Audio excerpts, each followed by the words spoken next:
Walaupun dikatakan cacat formil, dari awal saya sudah katakan bahwa penempatan tersangka sudah tersangka, masih menuntut ganti rugi penempatan tersangka. Yang lebih gelinya lagi substansinya tuh sudah tidak lama konten di YouTube minta ganti kerugian. Nanti lama-lama selama pra peradilan tuh kuping saya sakit, minta lagi ganti rugi. Terakumulasi 206 juta. Kan dedagelan ini. Dan buntunya sok-sok mau cari amal, mau diserahkan ke lembaga amal. Emang kita orang bego semua. Saya bilang kalau nanti dibilang nanti kuasa hukumnya orang bodoh kan salah saya. Lebih tepatnya saya katakan ini sudah mempermainkan hukum positif. Dikatakan pro Jokowi, walaupun saya bukan pro Jokowi, saya netral-netral saja. Tapi yang benar saya katakan benar. Rakyat biasa aja udah muak kok ngelihatnya kok itu lagi kayak nggak ada kerjaan yang lain. Apapun rasanya saya yakin dan percaya 100% ini ditolak pencekalannya itu nggak mungkin. Sudah jelas penetapan tersangka, mana ada tersangka pencekalannya dikabulkan. Ini yang lebih gila lagi kan gitu. Kok sudah masuk di fakta persidangan kok pra peradilan kan dodol garut, dodol tongseng bukan babalit baba tongseng. Gimana sudah masuk di fakta persidangan kok bisa-bisanya kok pra peradilan lagi? Ini hukum dimainkan model apa gitu loh? Apakah kayak gini pra peradilan diajukan diterima oleh hakim pengadilan lagi? Bubarkan aja tuh semua masalah barikade hukum.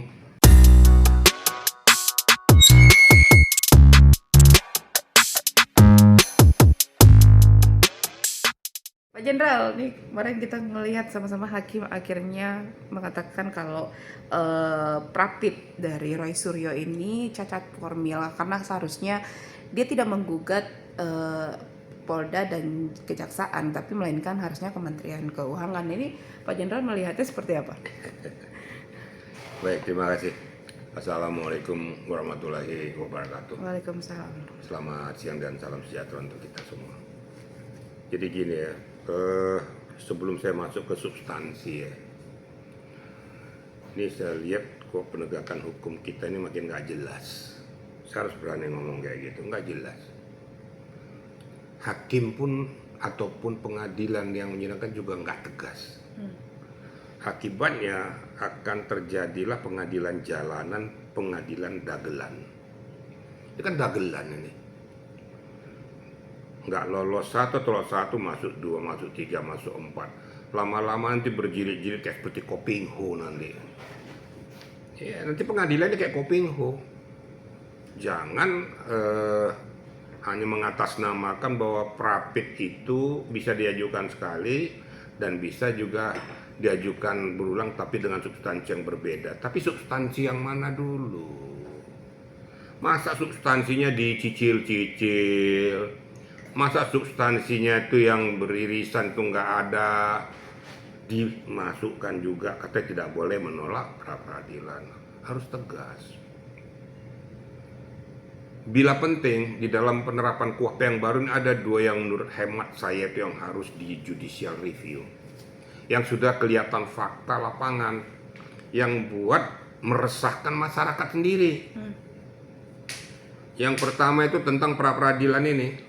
Ini harus ditegaskan pra peradilan dalam judicial review itu harus tegas bahwa pra peradilan satu kali di dalam hal yang peristiwa yang sama. Apapun isinya harus dilakukan dalam gugatan pra peradilan secara komprehensif. Ya. Karena kan kita berbicara tentang masalah subjek formil. Apa yang mengkait di dalam subjek formil itu? Nah, contoh seperti penggeledahan, penangkapan, penahanan, penyitaan dan lain sebagainya. Dibuntutnya itu karena ini kami untuk meminta keadilan melakukan rehabilitasi dan tuntutan ganti rugi. Jadi satu paket gitu loh. Kalau biasanya kayak gitu pengadilan, kok sekarang kok dicicil-cicil, menyatakan tidak sah. Akhirnya masuk peradilan yang kedua lagi pra peradilannya lain lagi. Ya kan sudah nggak benar. Nah, apakah begini di kelompok-kelompok Roy Suryo ini ya dengan kuasa hukumnya memainkan hukum di Indonesia ini? Apa dong marwah hukum ini diperlakukan seperti ini? Catat masyarakat bangsa udah muak dengan kelakuan-kelakuan ini. Kayak mempermainkan hukum gitu loh. Contoh saja ya. di dalam pra peradilan kedua sudah dinyatakan ditolak secara keseluruhan penetapan tersangka. Berarti memang secara faktual ya pasti ditolak dong. Wong namanya penetapan tersangka tuh bahkan sudah masuk pada substansi terdakwa. Sudah diserahkan pada tahap 2, domainnya daripada JPU mempersiapkan dakwaan dan pra penuntutan. Lo kok di pra peradilan kan diterima gitu loh. Penetapan tersangka, orangnya sudah terdakwa, kok tersangka masih di utak-atik. Iya. Enggak masuk di akal kan. Walaupun akhirnya diputus, ditolak secara keseluruhan, seharusnya pada sidang pertama ini sudah masuk di tingkat JPU, tok selesai, nggak usah minta lagi keterangan ahli apa dan lain sebagainya. Akibatnya dampaknya ini dibikin jadi arena mengulur-ngulur waktu, memainkan peradilan umum yang harusnya positif, jadi berandai-andai orang semua. Nah, masuk lagi pada pra peradilan ketiga, walaupun dikatakan cacat formil, dari awal saya sudah katakan bahwa penempatan tersangka sudah tersangka, masih menuntut ganti rugi penempatan tersangka. Yang lebih gelinya lagi substansinya tuh sudah tidak lama konten di YouTube minta ganti kerugian. Nanti lama-lama selama pra peradilan tuh kuping saya sakit, minta lagi ganti rugi. Terakumulasi 206 juta. Kan dedagelan ini. Dan buntutnya sok-sok mau cari amal, mau diserahkan ke lembaga amal. Emang kita orang bego semua. Nah, sudahlah, mana kuasa hukumnya nggak ngerti lagi substansinya kemana gugatan pra peradilannya. Yang mana namanya JPU dan penyidik itu adalah pejabat negara. Segala bentuk relevansi dengan keuangan yang harus dikeluarkan pejabat negara itu adalah domainnya Kementerian Keuangan. Wong substansi gugatannya aja petitumnya juga nggak jelas kok. Yang digugat Polda Metro Jaya, yang digugat itu termasuk Menteri Keuangan, Kementerian Keuangan. Karena kan lumbungnya kalau ada apa-apa pengeluaran pejabat negara itu ada di Kementerian Keuangan, ya makanya salah, cacat formil, salah objek, kan gitu. Akibatnya yang muncul ya sebutkan itu observable, kan gitu. Nah sekarang masuk lagi masalah pencekalan. Masuk saya sudah lihat tuh masuk di fakta persidangan pencekalan ini apa mana gitu loh. Lo kok diterima gitu loh.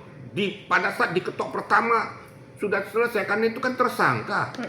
Irisan tersangka ya pencekalan. Nah, saya bilang kalau nanti dibilang nanti kuasa hukumnya orang bodoh kan salah saya. Lebih tepatnya saya katakan ini sudah mempermainkan hukum positif. Nggak ada lagi fakta persidangan langsung diketok aja, orang lama-lama kan muak.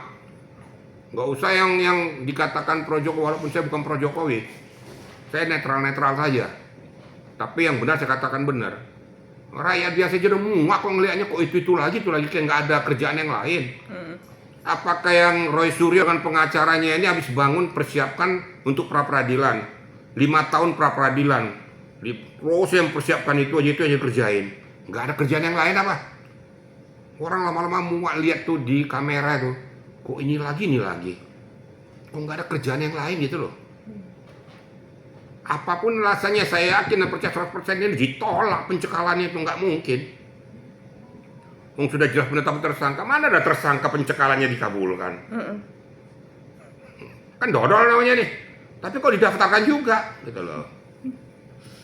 Yang sianya lagi nanti ini kami akan ajukan lagi loh tuntutan ganti rugi karena apa? Ada yang kurang. Sadar nggak tuh ada istilah nebisen idem.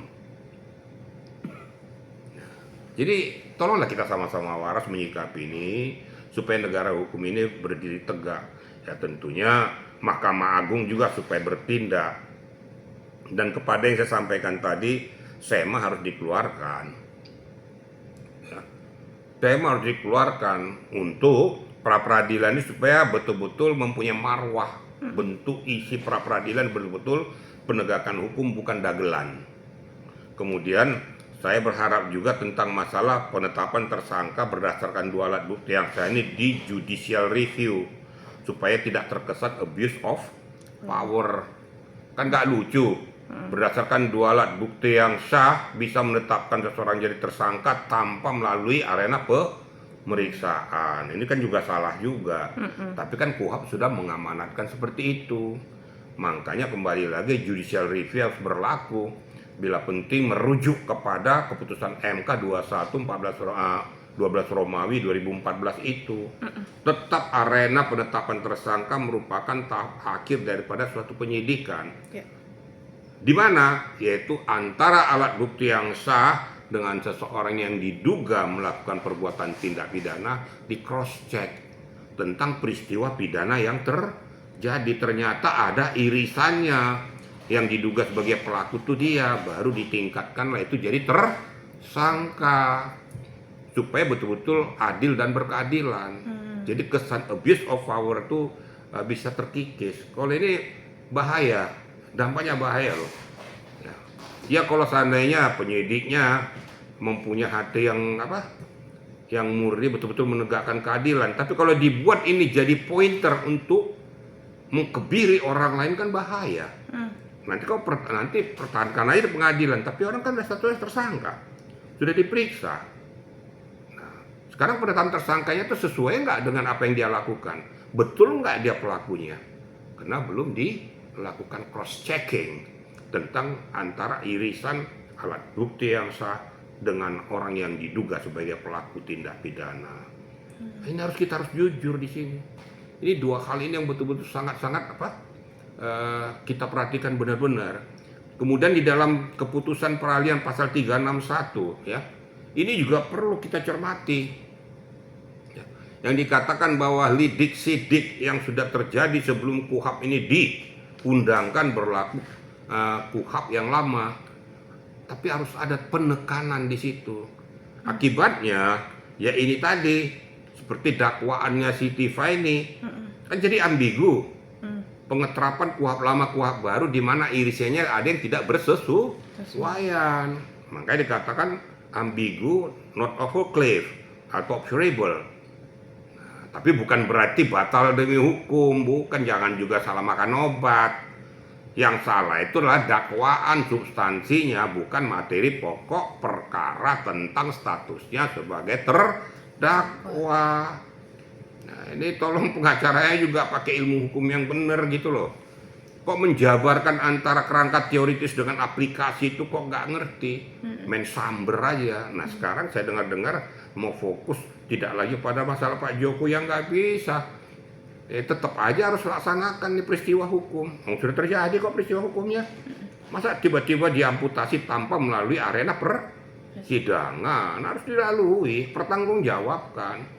Makanya dikala kau melakukan itu, pikir dulu mateng-mateng dampak positif dan negatifnya. Gitu loh kira-kira. Nah ini kan kemarin dari kubunya Pak Jokowi, dari Pak Suhadi itu juga meminta untuk MA untuk mengeluarkan perma tersebut gitu. Dan ini kan belum ada ya Pak Jenderal, belum perma untuk mengatur, karena kan Pak Jokowi ini kan sekarang udah di Jakarta, kabarnya dia kepengen banget nih segera untuk menunjukkan ijazahnya. Tapi lagi-lagi malah Dr. Tifa malah ingin rapid juga nih kabarnya gitu. Ini gimana Pak Jenderal? Lah itu maka saya bilang kan ini sudah terlihat suatu peristiwa hukum yang saya katakan tuh membuat orang jadi kabur dalam penilaiannya. Harusnya dari Mahkamah Agung, apakah itu SEMA, apakah itu PERMA, harus dikeluarkan. Nah, kalau seandainya SEMA ini kan kurang berkekuatan hukum yang kuat, kan gitu. Tapi kalau PERMA sudah setara dengan undang-undang. Kalau sudah keluar PERMA itu berarti itu merupakan acuan, sama dengan keputusan Mahkamah Konstitusi itu sudah berkekuatan hukum. Dia pada ketika diputuskan keputusan MK, apakah itu merevisi, apakah itu mengamputasi tentang peraturan perundang-undangan yang terdahulu, tapi sudah berkekuatan hukum, harus segera dikeluarkan supaya betul-betul ini merupakan pointer daripada para penegak hukum, khususnya di arena peradilan itu, supaya satu tidak abuse of power, dua hakim dalam memutuskan itu tidak ragu-ragu. Nah, kan di sini kan celah kan bisa aja, ini ambigu nih. gitu kan? Padahal belum tentu ambigu, tapi karena adanya keputusan yang bertolak belakang dianggap bersamaan. Bagaimana kira-kira penyidik atau JPU mengatakan kira-kira dalam KUHP baru yang menguntungkan? Yang menguntungkan yang mana? Ini kan samar dia. Ada benang tipis ya, yang mengatakan bisa iya, bisa tidak. Nah, harus ada ketegasan di situ. Jadi saya anggap memang kalau saya lihat nih KUHP yang baru ini tidak sempurna. Lebih sempurna KUHP yang lama. Gitu. Karena saya lihat di dalam keputusan KUHP apa terburu-buru saya juga nggak tahu ya. Tapi ada beberapa poin penerapan pasal tuh yang membuat orang jadi bingung. Dan ini berbahaya bagi pencari keadilan. Ya kalau bisa itu tadi beberapa pointer daripada penerapan pasal itu direvisi. Kan ada revisi undang-undang.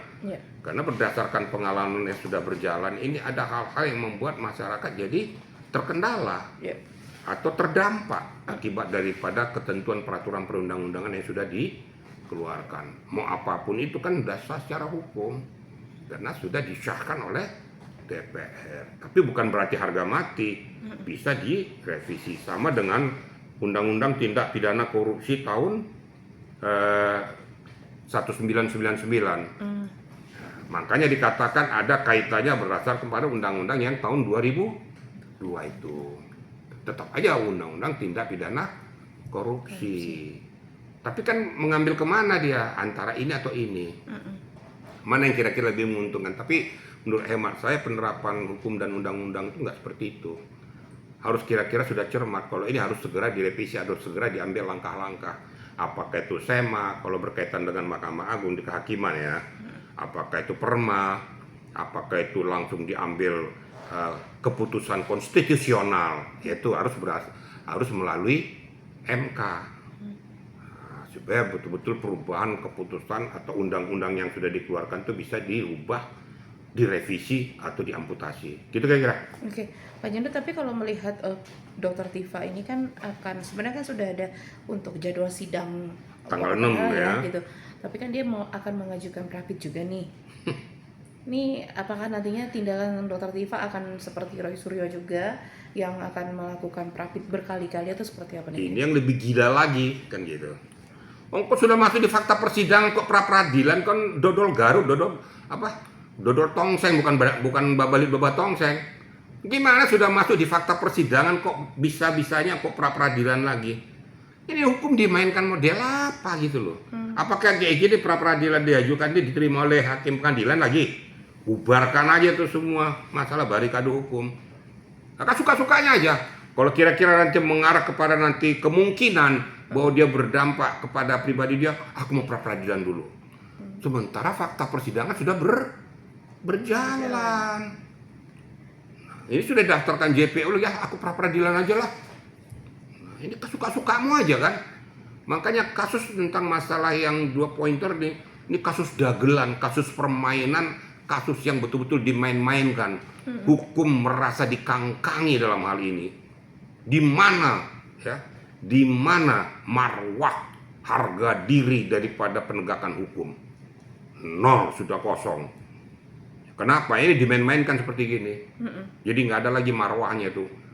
Di mana lagi marwah daripada yang dikatakan tuh pengadilan tuh yang nggak ada gambar presiden dan wakil presiden tuh.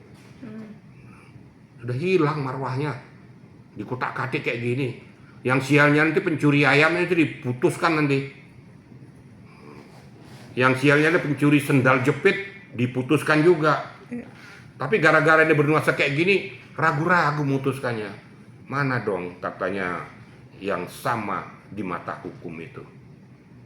Berarti hak setiap warga negara nggak sama. Hanya berlaku pada orang-orang tertentu.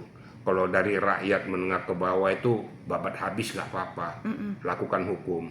Bila penting kangkangi semuanya mereka. Tapi kalau menengah ke atas apalagi yang ada dampak-dampaknya itu ntar dulu ragu-ragu.